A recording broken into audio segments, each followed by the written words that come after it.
John Maxwell is a pastor and an author who's written more than 100 books and is also named the #1 leadership expert in the world by Inc. magazine. He went from serving as a pastor of a small church in Ohio to becoming an expert at leadership and a best-selling author who sold more than 30 million books.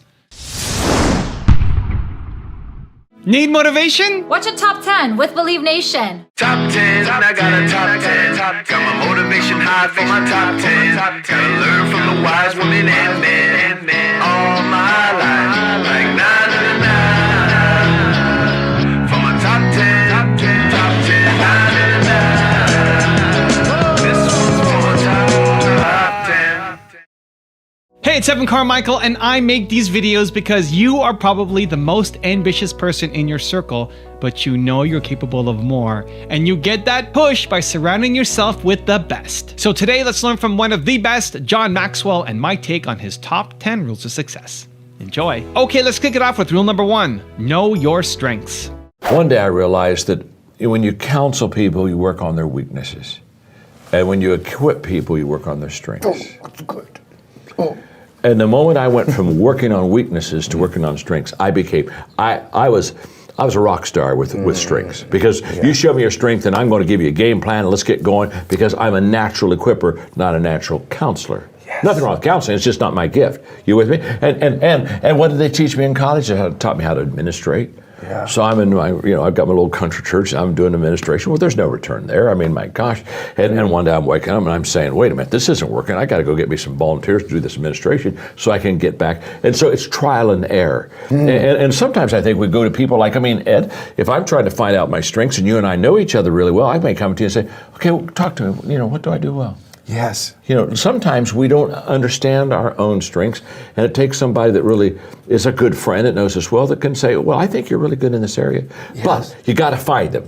Yes. And the good news is everybody has gifts. Rule number 2, maximize your time. When you manage something, you do so to keep it going. Well, you don't need to keep time going. You don't even need to watch it. You can be completely unaware of it. You can go to sleep, doesn't matter. Time just continually moves. Doesn't need you, it doesn't need me, it just keeps moving. We don't need to do time management because there's nothing to manage. It's automatic, it continually moves. What we need to do is priority management. With the time that is continually slipping away from us, we need to manage our priorities to maximize the time we have. So don't manage your time, maximize your time. How? By doing the things that are the most important to do at that moment. Make every day your masterpiece. Rule number 3, build credibility. If you can make things happen for yourself, you now have the credibility to make things happen for other people. Whoa. If I'm not successful, there is no appeal for you to follow me. I tell people all the time, success is the credibility of a leader to lead.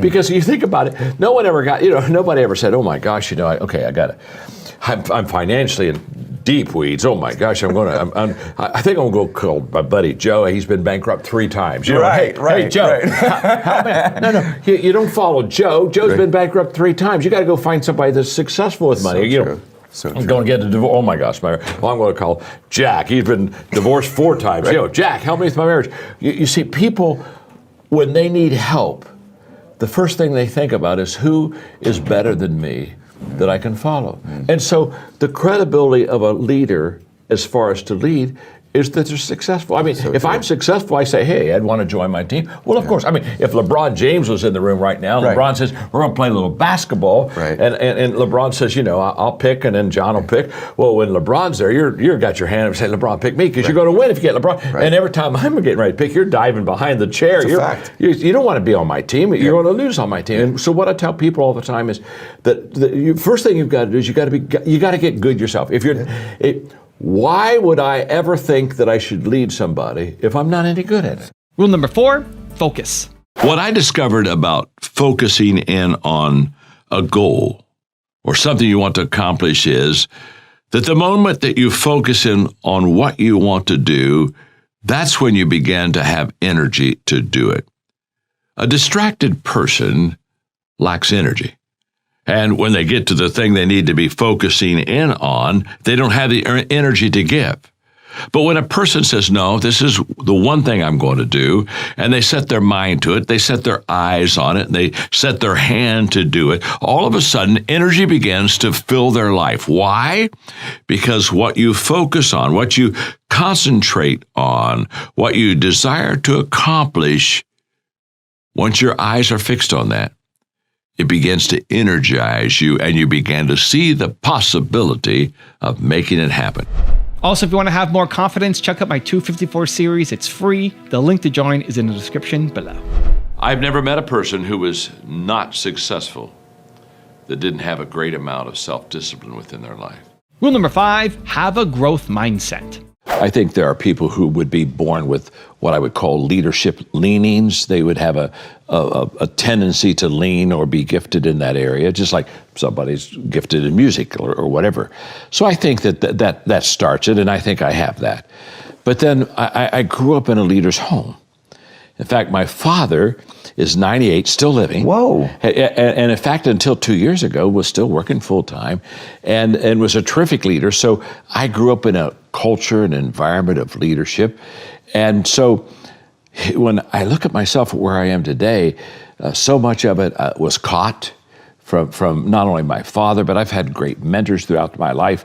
In fact, while we're out here in Los Angeles, every time I come out here, I think of John Wooden, who mentored me for the last probably 11 years of his life. Whoa.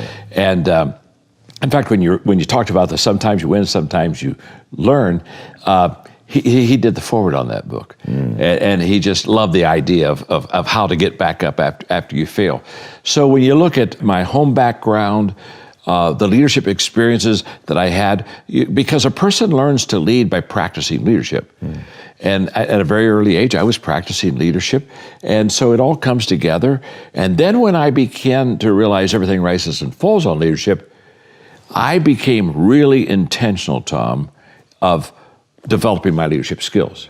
So I can remember, for example, I was probably, maybe 26. I heard Earl Nightingale say on a tape that if you would spend 1 hour a day, every day, on one subject for 5 years, you could become an expert on that subject. So I said, wow, I want to become an expert in leadership. So for the next 5 years, I spent an hour every day reading about leadership, talking to leaders, asking leaders questions, practicing leadership, but it really was consistent. And when I started that process, I was thinking 5 years. Earl Nightingale said I could become an expert in 5 years. Okay, wow, leadership expert, hello. And so I kept, I was kind of like doing countdown, 5 years, 4 years, 3 years. I'm thinking I'm Cape Canaveral, okay. But something happened to me about halfway through that 5-year process. Instead of keeping asking myself, how long will it take? How long will it take? How long will it take? One day I began to realize how I was growing as a leader and the change that was happening within me. And I stopped asking the question, how long will it take? And I started asking the question, how far can I go? And everything changed that day. I realized that you can set goals and have 5-year goals, whatever, but I changed from a goal mindset to a growth mindset. And the fact that if I would be intentional in the areas of growth that would have the return and would fit who I was, then I could really be successful and help a lot of people. And that was a kind of a shift for me. And so when I wrote my first leadership book, I thought I would write one leadership book and I'd be done. I didn't think 100 books later. I had a lady the other day said, "You've written more books than I've ever read in my life." You know what I mean? But I didn't have any intention to write a lot of books. But growth allows you to continue to expand yourself and your world until there's just so much more that you know and so much more that you want to share. So, my journey has been really one of understanding that if I every day intentionally grow, the question is just how far can I go? And I don't know that answer. I'm still growing. I'm still moving towards that finish line. Rule number 6, find happiness within yourself. So many times we miss happiness because we think it's out there. And so we pursue happiness. And what we need to discover is the fact that happiness is not a place that you go or a status that you attain. Happiness is an inside job. that when I am content, happy, satisfied, pleased within myself, that everybody and everything will bring happiness around me. Just as if I'm displeased on the inside, there's nothing that will bring me pleasure or happiness on the outside. Happiness is not an outside job. It's an inside job. Happiness is not something that someone brings to me or gives to me. It's something I bring to myself and give myself. So give yourself today the gift of happiness. It's your choice. And guess what? The moment that you are happy within, there's a whole bunch of happiness that you're going to experience on the outside. Rule number 7, ask questions. In the beginning, I couldn't find anybody to mentor me in leadership. I mean, they didn't know who I was. And so books became my mentors. And then I did something that I just encourage everybody to do. I've done this for 40 years, is I began to have what I call learning lunches. And I loved it in your green room, your statement on learning. I just love it. But I would go out. I would take somebody like you, Tom, out, and I'd buy the lunch. I didn't even eat. I just had questions, and I would ask you leadership questions, and I would. What are some of your go-to leadership questions? Well, the first question is I always look at somebody and I ask them, tell me about your greatest failure. And the reason I ask that is because I think that the character of a person comes out of their failures, not out of their success. And I think that the bedrock part of foundation of leadership is character, and you build on it. And so I want to know about, what tell me about a mess up in your life. And I've had so many of them. I mean, when people ask me that question, it's kind of like, which one do I pull out? But I really like to talk to people about their losses, because it just really tells me a lot about who the person really is. I'm not sure success does, but I know failure does. So I ask that. I ask one of the questions I ask them is, who do you know that I should know? And that's led me to meet some incredible people in my life that somebody else opened the door that I wouldn't have had. So I just find that in asking questions, in fact, I wrote a book one time, Good Leaders Ask Great Questions. I just find in asking questions, that's the way that I can grow and develop myself the best. Rule number 8, go with the flow. We all like to think that we really do flow, that we kind of move easy and we are easy, and people look at us and it's just kind of soothing to their soul to have us around. But to be honest with you, many times we don't flow, and when we don't, it's because a surprise or something that we didn't like. And sometimes my flow doesn't go; it just kind of stops right where it is because there's something happening that's not easy for me to move with. My father, when I was young, said, "John, it's not what happens to you that counts; it's what happens in you."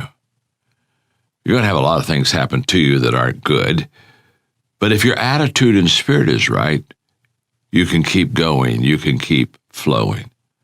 So when we stop that flow in our life, it's almost always because something rubbed us the wrong way, something surprised us. We don't like what happened. I would just encourage you to remember my dad's advice. It's not what happens to you, it's what happens in you. The moment that you choose to do the right thing on the inside, guess what? You begin to flow. Rule number 9, find your sweet spot. I tell people, if you want to be highly successful, you've got to get into what I call the top 5%. Okay. So you got 100 people. You got 100 people here in whatever chosen profession you've got. You've got to be in the top 5. Yes. You got to get there, and you can only get to the top 5 if you're in your sweet spot. You can't get to the top 5 working on weaknesses. You can't get to the top 5 if I'm not in the area of my giftedness. So you got to find out what you're good at, because that'll give you, if you're committed and if you got a good strategy and all this other, you got a good team around you, then that'll allow you to get in that top 5. And once you're in that top 5%, you're in good shape. You're going to do very well. And I tell, that doesn't matter what your profession is, you got to get in the top 5%. And you can only get in the top 5% if you're in your position, if you're in your sweet spot, if you're in your gift. And rule number 10, the last one before a very special bonus clip, is follow your own dreams. When I wrote my book, Put Your Dream to the Test, One of the questions I ask to make sure that you have a valid dream is this question: is my dream really my dream? Or is it someone else's? You see, most of the time, our dream journey begins not with our dream, but with someone else's, usually our parents. They look at us when they're very young and they kind of have a little dream for us. And they start planting those seeds and we kind of go off on that little pathway. And pretty soon we're living maybe their dream, but not ours. But there comes a time in your life where the dream cost. And it's at that moment we find out whether we own it or we borrowed it. You see, if I borrow the dream from you or someone else, I won't pay that price. But if it's my dream, I mean, it's really my dream, then I'll pay that price. The ownership question is a great question because it's foundational to our success. If I own it, I can achieve it. The moment I don't own it, there's no way I can ever accomplish what I want to accomplish.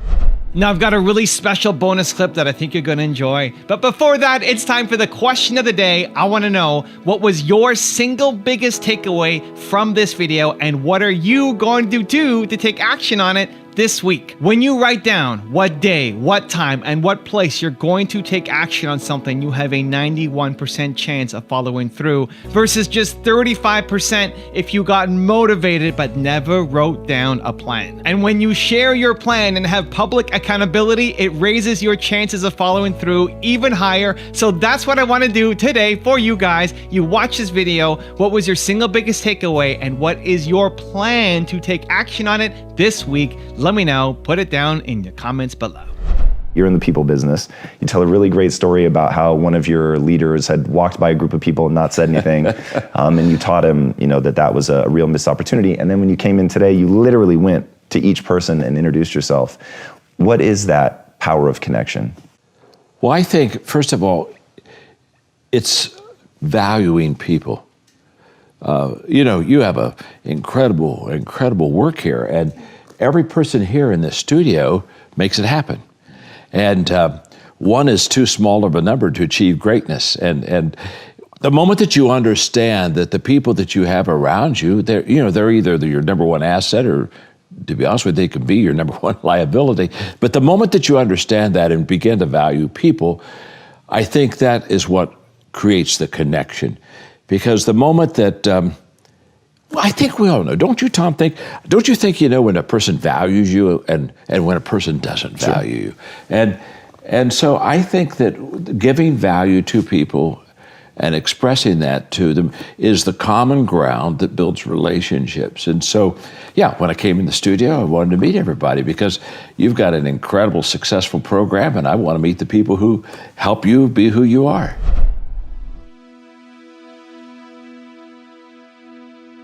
Hey, if you want more top 10 rules videos, they are no longer on this channel. I have a dedicated brand new channel just for them. If you want to check it out, go subscribe. The link is right there next to me. Lots of great content. Go there, go check it out. Continue to believe, and I'll see you there.